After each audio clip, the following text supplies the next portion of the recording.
Good morning. મારું નામ ધીરજ વડગામા છે. જે સાહેબે વાત કરી હમણાં કે કૌશલ્ય સ્કિલ એટલે સ્કિલ ડેવલપમેન્ટની એક ગવર્મેન્ટની સંસ્થા છે. એમાંથી હું 37 વર્ષ નોકરી કરી અને આવ્યો છું, રિટાયર્ડ થઈ ગયો છું. પણ અત્યારે રિટાયરમેન્ટ લાઈફ નથી, અત્યારે યુટ્યુબર છું. ધીરજ વડગામા નામની મારી ચેનલ ચાલે છે. એ સંસ્થા સ્કિલ ડેવલપમેન્ટ સંસ્થા એટલે આઈટીઆઈ ઇન્ડસ્ટ્રીયલ ટ્રેનિંગ ઇન્સ્ટિટ્યૂટ, અને એમાં જ એપ્રેન્ટિસ ટ્રેનિંગ સેન્ટરનું તાલીમ લેવી હોય તો એમાં તમને એડમિશન આપવામાં આવે. આ જે સંસ્થામાંથી નોકરી કરી as a supervisor, foreman, apprentice adviser પોસ્ટમાં કામ કર્યું.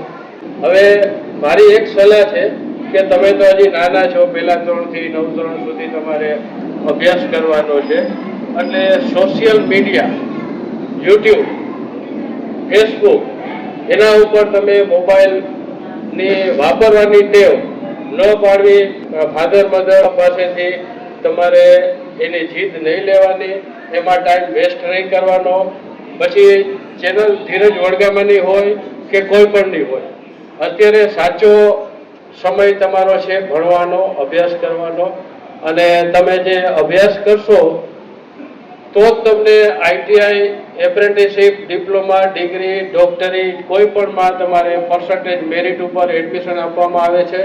અને તમે તમારા સપના એટલે કે ગોલ સેટ કરેલો હોય અત્યારથી તો તમે આગળ વધી શકો છો. તમે અત્યારે તમારા વિચાર, વાણી અને વર્તનથી એક નક્કી કરી લ્યો, ડિસિઝન લઈ લ્યો, ડિટર્મિનેશન કહીએ એ લઈ લ્યો. અને તમે જે અભ્યાસ કરશો તો તમને ભવિષ્યમાં ખાલી ભણવા પૂરતું જ નહીં, એન્જિનિયર, ડોક્ટર બનવા પૂરતું નહીં, કે પ્રોફેશનલી અથવા તો તમારે લાઈફમાં જે કાંઈ એચિવમેન્ટ લેવું હોય એ તમે લઈ શકશો.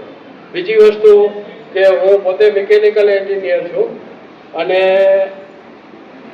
ગુજરાતમાં રેન્કર 1 તરીકે આવેલો છું.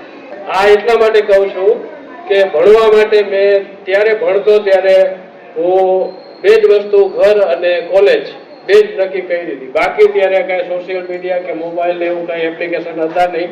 પણ અત્યારના જે ટાઈમમાં જે છે ટેકનોલોજી ઘણી બધી આગળ વધી ગઈ છે, ટાઈમ વેસ્ટર છે.